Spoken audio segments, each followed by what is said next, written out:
This is 91.3 FM, WCW in Worcester, Massachusetts, the Dr. Chris Radio of Horror program. And tonight on Radio of Horror, we have the producer of the Video Game Orchestra on the show with us, which is going to be appearing next weekend at Pax East 2016 in Boston, Mass. Thank you for coming on the show with us, Shota. Thank you. You've been going to PAX East like every single year that it's been happening, huh? Yeah, exactly. And last year we didn't play, but I was there for sure. Yes. Yeah, you were there at someone's booth. Who was the booth that you were at? So Sereri, the creator of D4, Doctors Don't Die, and also Spy Fiction and Deadly Premonition. He was there, and I was just helping him out because he it was the first time for him to do anything in Boston, and yeah, I was just there, just talking to people. That's all. The one thing I always wait till the end of the show to usually ask this, but I want to ask this at the beginning. Mhm. What games are you playing right now? What do you have yourself immersed in for video games? Street Fighter 5. Street Fighter Five. Do you like it? I do. It visually looks great, and also the control is more or less similar to the traditional Street Fighter, so I enjoyed it a lot. And also, I periodically play Mario Maker, Uh which huh. is a great game. Yeah, I play that with my son. Yeah, it's very rewarding. It's interesting because I didn't think when I bought it, I didn't think I was gonna enjoy it because the game making game that I played was like an RPG maker, and it takes a lot of time, and I wasn't really enjoying it.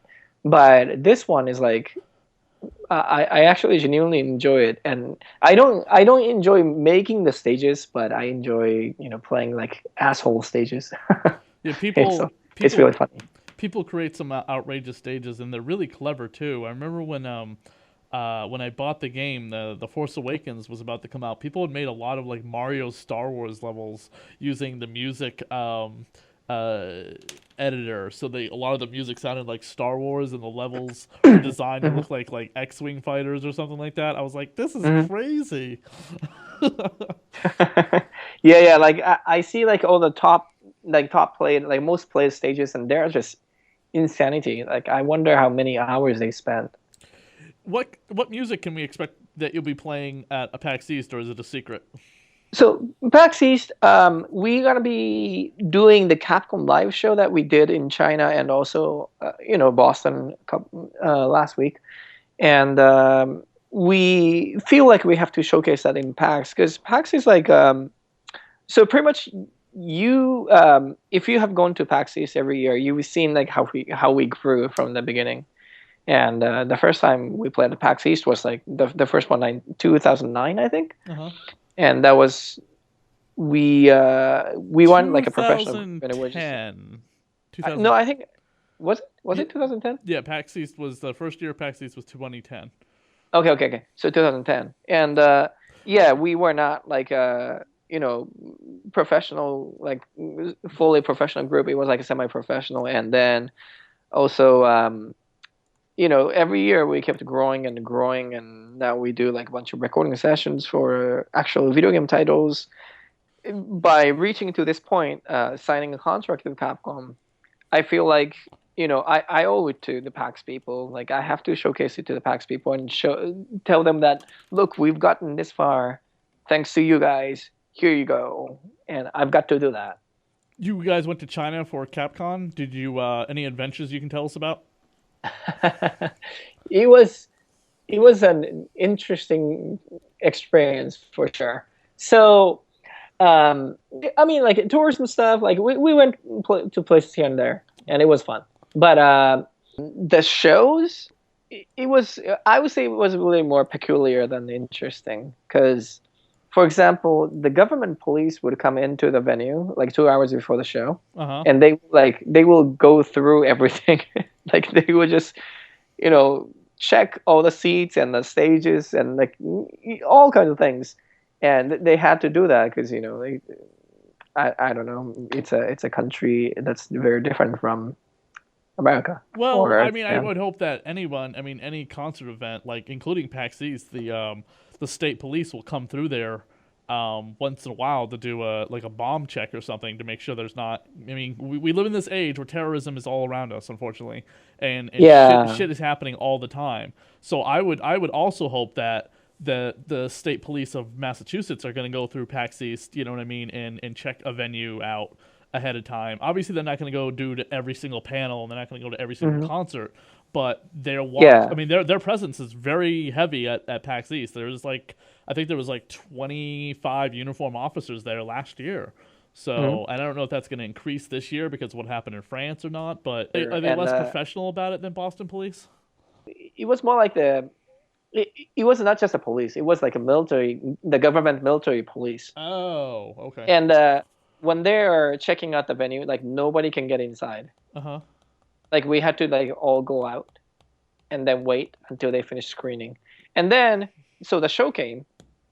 Um, First of all, like when we are going on, they told us specifically we have to use like one entrance only for the band people. And then as we went up to the stage, well, no, before we went up to the stage, and they were like, okay, no running down to the audience. Also, the audience, like the entire people, like we sold out like 3,500 seats, Wow. and nobody could stand. Like they had to sit and watch. Oh, they have to sit in their seats and watch you. They can't cheer. They can't clap. They can't. They can clap as long as they're in the seat. Oh my god. Yeah. And also, we've edited like really awesome videos from the Capcom games. Obviously, when we play like Resident Evil, like we show Resident Evil video, Mega Man, we show Mega Man videos, and but then for the particularly when we performed in Beijing, they were like the government was very strict, so we had to alter a lot of videos, and because there's so many scenes we couldn't show, particularly Devil May Cry and also Resident Evil. Because other games like Mega Man, like use Korean, but what? Like it's just 8-bit characters, so it was okay. But like Resident Evil in particular looked too real for them. Oh my god. Yeah, so we had to cut all the all the zombie scenes, like shooting guns and stuff, and also like people getting damaged and stuff like that. Why? So What was their reasoning? Is that they felt like? I mean, are they? They're not. They make movies in that country too. I mean, they make yeah, yeah, yeah. they make martial art films and stuff like that, which are pretty violent. Right, exactly. And that's how we think, but they don't think it that way. Doesn't China? And Wait, doesn't China have a film industry? they do. They do. Yeah, Okay, they have a pretty thriving big. film industry because they have like 1 billion people that live there. Exactly. So yeah, but like we had to change everything, and we did. And but then we still got declined. So we had to have the promoter edit some of the videos, like Resident Evil one. And what happened was at the end, like we watched the video, and it's like it doesn't even show like any of the zombie scenes or like any combat scenes, like nothing whatsoever. And it only shows the characters running around and also eating. Uh huh. So it's like, okay, what game is this? You couldn't even tell what kind of game it is because the only scenes you see are running around and also like eating the dinner and stuff. What you said? Capcom has hired you guys to compose stuff for games. What games? I didn't say Capcom hired us to compose for their games, but like we have worked on a lot of games. So we have like a recording production company side of Video Game Orchestra, and internally it's pretty much the same people. Uh huh.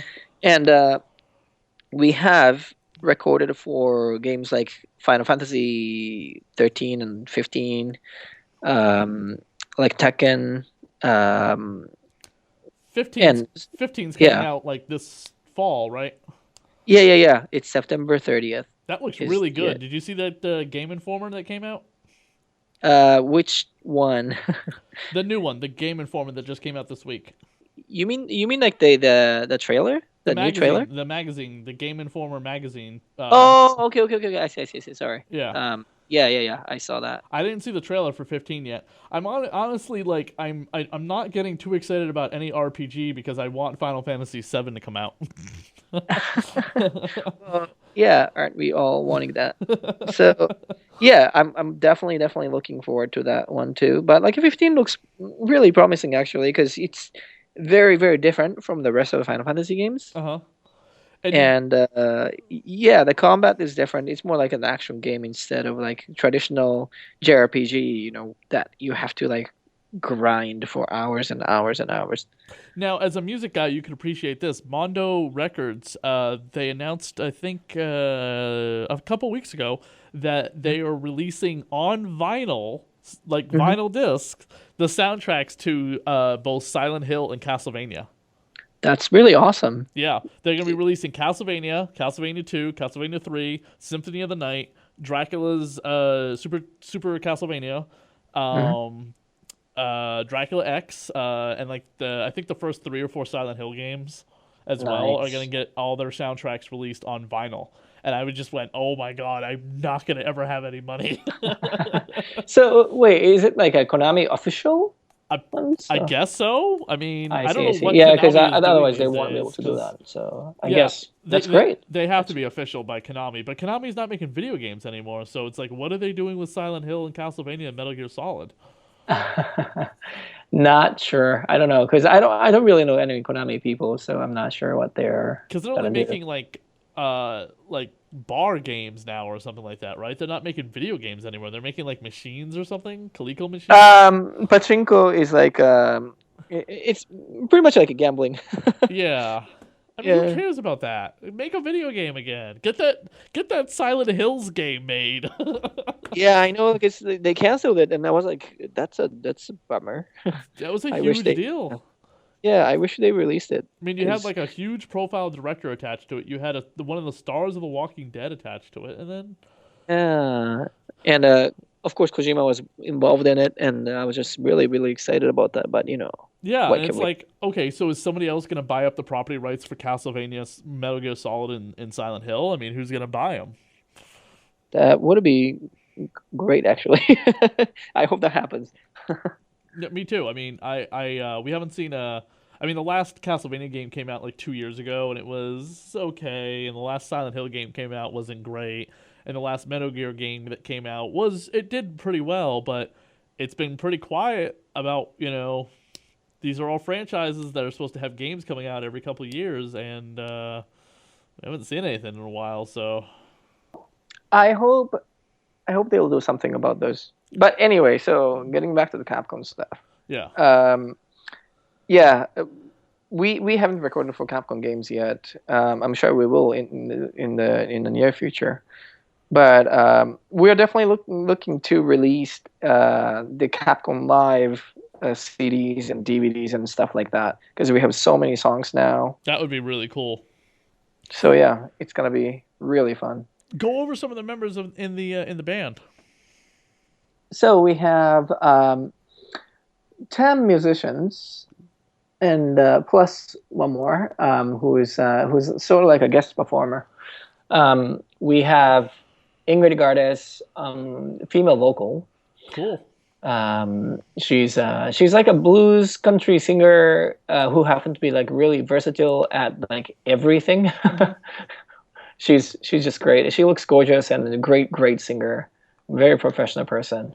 And Thomas Morris, who is the lead vocal for like male lead vocalist, who has like the best, like the biggest, widest range of vocals than anybody who I've ever met. He's insane. Like he can sing anything I give him, which is really great flexibility to have. And Chris Baum on electric violin, Ty Bailey on keyboard, Aaron Bashbog on keyboard, Masato Ito on second guitar, Luis Ochoa for bass, Blaze Collard for drums, and Noriko Terada for percussion. Do you do a vigorous casting call when you're putting this band together? I mean, do how long have these members been with the band? These guys have been playing for me for quite some time now, actually. They have, except Thomas, because Thomas joined us very recently.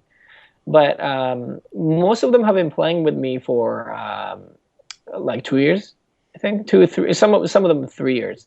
They are actually really really great people, great personality, very professional, and also their performance is great. So there's no reason for me to get anybody else really. And some of the musicians have like a pretty high profile too, like Aaron Bushwood for keyboard. He's the orchestrator arranger for Dream Theater, and he works with Jordan Rudess all the time. And the other keyboard player, Ty Bailey, he's in the Katy Perry band. Oh wow. So yeah, those guys are pretty famous cats. And Noriko Terada on percussion, she travels with Broadway productions all the time. And yeah, so these guys are just awesome. So the music in on your concerts on Saturday night, Yes, Saturday night, 10:30 p.m. 10:30 and p.m. Okay. we're headlining the whole thing. And yeah, so we're closing the event, which is nice because we get to play longer set. Are you going to be? Are you guys gonna have a booth there at PAX East this year? Of course, of Okay, course. cool. We're gonna be selling a lot of our stuff as well as the Capcom merchandise too, because obviously, we have a contract with Capcom, and so we can do that kind of stuff too. Are you guys gonna have any vinyl? Vinyl's become like big again, and everyone loves vinyl. Yesterday was actually record store day all over the nation. So Oh, really?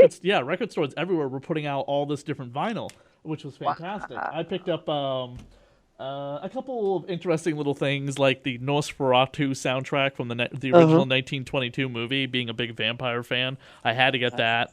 The From Dusk Till Dawn soundtrack came out. All these bands, Metallica and Gwar and David Bowie, they all had re-released vinyls and such. Right, right, right. Yeah, I mean, like we did make several vinyls just to try things out, and then we haven't made like the actual proper jacket yet. Okay, But this year alone, we are expecting about 3 or 4 new CD releases, okay. and every one of them will be on digital, CD, and vinyl. One of the interesting little pieces I picked up at the Capcom booth last year was Hmm. an umbrella corporation umbrella. Really? Like they actually had an umbrella? Yeah, the umbrella unfolds and it's the umbrella symbol from Resident Evil. That's awesome. It I is. It is. I I want to. It was $10 at the Capcom booth.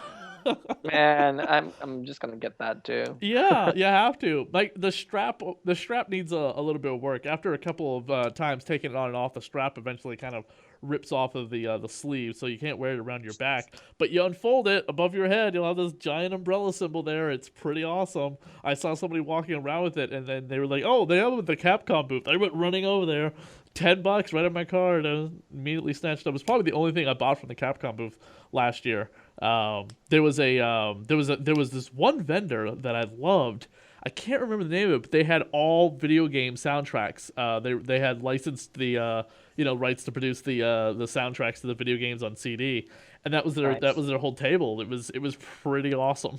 As a That's really being on the great. radio, it was pretty fantastic. So Nice, nice, nice. Yeah, yeah, yeah. I think we will see, like we are kind of we do a lot of shows and also like do the soundtrack recordings, but we don't really record our own stuff. We haven't done it for a while, so it's about time we've got to do that. And we'll definitely be like a lot more active on that this year. gotcha. Well, we'll be at PAX East on Friday, Saturday, and Sunday, and we'll be recording a couple live videos for our Facebook page. I hope you can step into a live video for us if we come over to your booth. Yeah, yeah, absolutely. I would love to. We won't be doing the show next weekend because we'll be recovering from PAX East. So I'm definitely going to make up for it by not doing the show, but by doing live recordings at PAX East of like the game floor and with different Mhm. vendors that I'm friendly with. And there's one panel in particular, and I would love to hear which panels you're interested in seeing. Friday night, there's a Friday the 13th, the video game panel. The guys behind the game that has been massively successfully funded on Kickstarter, and they've Uh-huh. doubled what they made on Kickstarter on their website because they're still taking pre-orders for the game because they want to make sure every fan can get a copy of this game. Kane Hodder's going to Nice. play Jason Voorhees. Sean Cunningham's behind it. He was the director of the original Friday the 13th. Adam Sessler from X Play, the old G4 show, is involved in the game as well. And they have an hour and a half panel on Friday. And since they don't have a booth, they're asking fans to come to the con dressed up as characters from Friday the 13th, the movies. That's awesome. No, I've got to. Yeah, I'm just checking out the Kickstarter site. I've never actually seen this. Yeah, that's shame on myself. Yeah, I'm definitely gonna. you have Yeah, to. because I check all the games and on Kickstarter. I always do, but somehow I missed this one. But like I'll check this out because I'm a pretty huge fan of horror movies. What's your favorite horror movie? You see, like I'm kind of I'm not like a typical movie kind of guy. I don't have like a particular favorite horror movie, Okay, but as long like as you didn't say like, oh, I like Ring You and Jew. I'm not gonna say like Sharknado or something like No, that, no, no, no. But I didn't want you to say. I didn't want you to say. I like Japanese ghost stories. No, like Japanese ghost stories, like those are more. You can like American horror movies. It's okay. Yeah, no, like I like American horror movies a lot actually, and because they're fun. They're fun to watch. I watch them for the entertainment purpose. They're so And ridiculous. I mean, I was 9 years old the first time I watched Nightmare on Elm Street Part 4, The Dream oh, Master. nice, nice, nice. And actually, Yeah, a couple years ago, this is 2016. 3 years ago, I got to meet Wes Craven. nice. Yeah, and so when he passed away last year, that wrecked me. That wrecked me. I don't give a crap when a celebrity dies. I'm like, it's whatever. It's celebrity news. It's gossip. I'm not. I mean, it's sad, but I'm not gonna cry over it. Wes Craven passed away. I was like bubbling like a baby. No, like so I used to nowadays not as much anymore because I don't have as much time. But so when I was in college, I studied scoring for films. That Okay. was my major, and then I watched a lot of movies. And I was a Netflix member. I still am, and I instead of going through all the famous movies, I instead went through like all the horror movies, like B horror movies. I had to watch every one of them. So sometimes I watch like three a day. There's a movie on Netflix I highly recommend. I just watched it. It's called Hush. It just came out this week. Nice. It's about I'll a check it out. it's about a woman who cannot hear and she cannot talk. A disease hit her when she was 13. She lost both of those senses, and Hmm. she's being stalked by a killer. That sounds like my kind of movie. It's yeah, I highly recommend checking it out. Can you believe that we have another Resident Evil movie coming out? Yes, I knew that. And you heard about the controversy behind it, right? No, actually, like I haven't heard any news about that yet. So I'm curious to see what that controversy is. The stunt double for Mila Jovovich got into a horrible accident on set, and she had to have her arm amputated. Oh my God. Yeah, it happened Wow. last May last year. So I wonder how they're gonna shoot that then. Yeah, not Mila Jovovich, but her stunt double.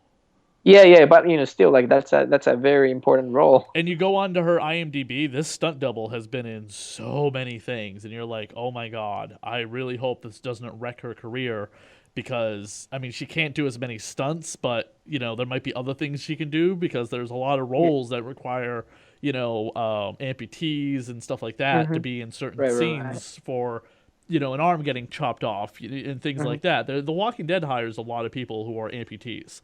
Right, right, right. So I'm just, but you look at her. I went on her Facebook page, and she has all these pictures of her doing all these, outdoorsy things and dirt Hmm. biking and hang gliding and snorkeling, and you're just like, oh my god, can you imagine? This is your whole life, and then all of a sudden it's cut down due to a movie.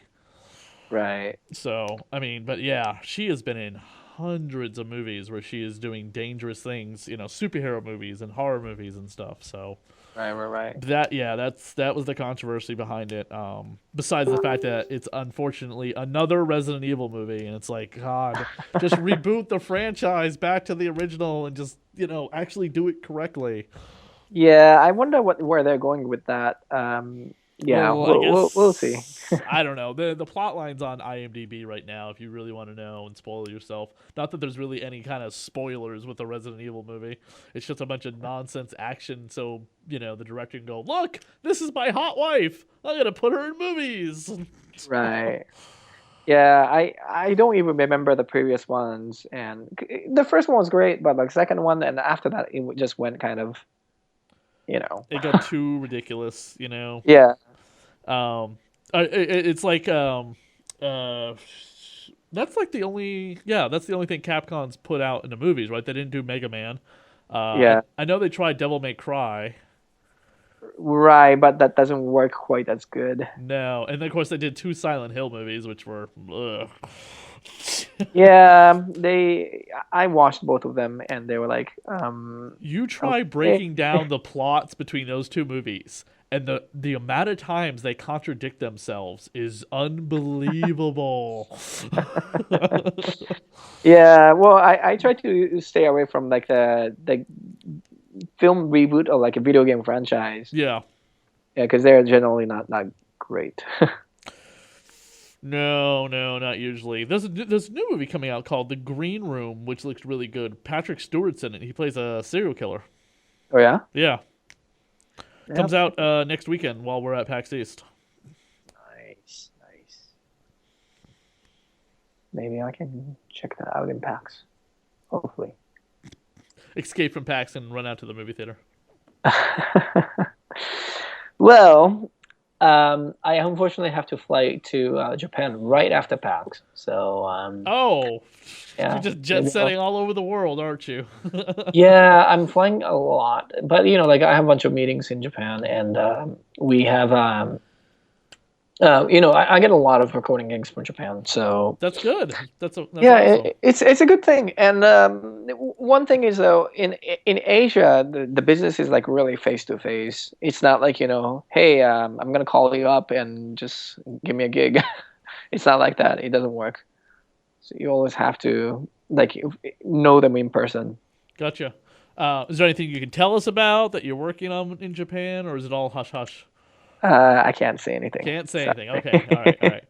Well, the website is the vgo-online.com, where you can find out more information about the Video Game Orchestra as well as their tour. So if you're not in the state of Massachusetts for PAX East next weekend, when you listen to this interview, either tonight while it's being recorded or when it's on YouTube in about a week or two, then check out their website in order to get more information about where their next tour is going to be. And you guys have another site, but it's not up. It just says coming soon. It's the Soundtrack. Soundtrack Yeah. Boston. So Okay. Soundtrack is our recording production company, and we are revamping it right now, and it's nearly done actually. So it should be up maybe next week, or this week I should say. Cool. Awesome. Well, hey, we really appreciate you coming on the show with us once again. It's been a couple of years, but it was always fun running into at PAX. And we'll see you next weekend at PAX East. Awesome. I'll see you soon.